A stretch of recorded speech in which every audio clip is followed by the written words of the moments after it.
एक बार एक जवान लड़का महात्मा बुद्ध के पास आया और बोला, गुरुदेव, मेरे मन में हमेशा अश्लील विचार आते रहते हैं जो मुझे हर समय बेचैन रखते हैं, जिसकी वजह से मैं शांत नहीं रह पाता और इसकी वजह से मेरा बहुत सारा समय बर्बाद हो जाता है।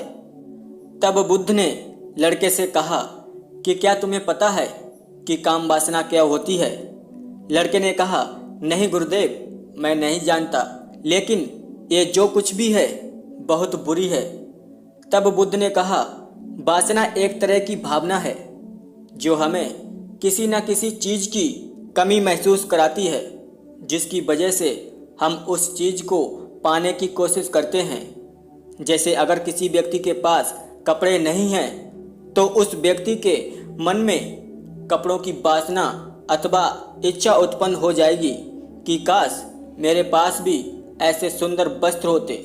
इसी तरह से वासना एक प्रकार की जरूरत अथवा कमी होती है, और अगर यही कमी शारीरिक हो तब इसे काम वासना कहा जाता है। तब लड़के ने कहा, गुरुदेव, मैं यह तो समझ गया कि वासना होती क्या है, लेकिन ये उत्पन्न कहाँ से होती है? तब बुद्ध ने कहा, जैसे कि हमारा शरीर प्राकृतिक द्वारा निर्मित होता है, वैसे ही वासना भी हमारे शरीर में प्राकृतिक रूप से हमारे अंदर ही होती है, और इसका होना जरूरी भी है, क्योंकि यही मानव जाति के विस्तार का आधार है। लड़के ने कहा, बुद्ध, जब काम वासना हमारे अंदर मौजूद है तब लोग इसे गंदे नजरिए से क्यों देखते हैं? बुद्ध ने कहा, यह बहुत बड़ी कमी है कि लोग इसे गलत नजरिए से देखते हैं। इसका होना गलत नहीं है, बल्कि काम वासना का ज्यादा होना गलत है। बुद्ध ने लड़के से कहा, तुम्हें क्या लगता है कि जानवरों में काम वासना होती है या नहीं? लड़के ने कहा, क्यों नहीं, जानवरों में भी काम वासना होती है, जिससे उनकी भी पीढ़ी आगे बढ़ती है। तब बुद्ध ने कहा, फिर हम जानवरों की वासना को गलत नजरिए से क्यों नहीं देखते? क्योंकि जानवर केवल संतान उत्पत्ति के लिए ही वासना का उपयोग करते हैं। वे वासना के बारे में ज्यादा नहीं सोचते। जिस भावना को प्रकृति ने मानव जाति का आधार बनाकर मानव के अंदर डाला था, वासना का बेलगाम होना ही मनुष्य की गलती का सबसे बड़ा कारण है। तब लड़के ने कहा, गुरुदेव, ये काम वासना बेलगाम होती क्यों है? बुद्ध ने कहा कि काम वासना के बेलगाम होने के 4 बड़े कारण हैं, जिनमें पहला कारण है जीवन में किसी भी उद्देश्य का ना होना, और इसका दूसरा कारण है समाज द्वारा इसे गलत बताकर दबाने की कोशिश करना।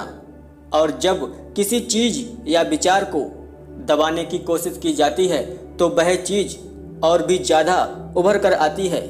इसी तरह से काम वासना उसी में से एक है। जब हम किसी से कहते हैं कि वासना के बारे में मत सोचना, तो अक्सर वासना के विचार ही हमारे मन में सबसे ज़्यादा आते हैं, और जब हम अश्लील विचारों को रोकने की कोशिश करते हैं तो ये और ज़्यादा मजबूती पकड़ते हैं। बुद्ध ने कहा, वासना का तीसरा सबसे बड़ा कारण लोगों का विचारों के प्रति जागरूक ना होना। जब हम किसी स्त्री के बारे में सोचते हैं तो हमारा मन अनेक ऐसी अश्लील विचारों के अंदर फंस जाता है, और हमारे मन में ऐसे ही विचारों की एक श्रृंखला बन जाती है। वासना का चौथा सबसे बड़ा कारण बुरी सोच और बुरी संगत है। कई बार ऐसा होता है कि अश्लीलता हमारे अंदर नहीं होती, लेकिन बुरी संगति के कारण हम वासना के चक्कर में पड़ जाते हैं।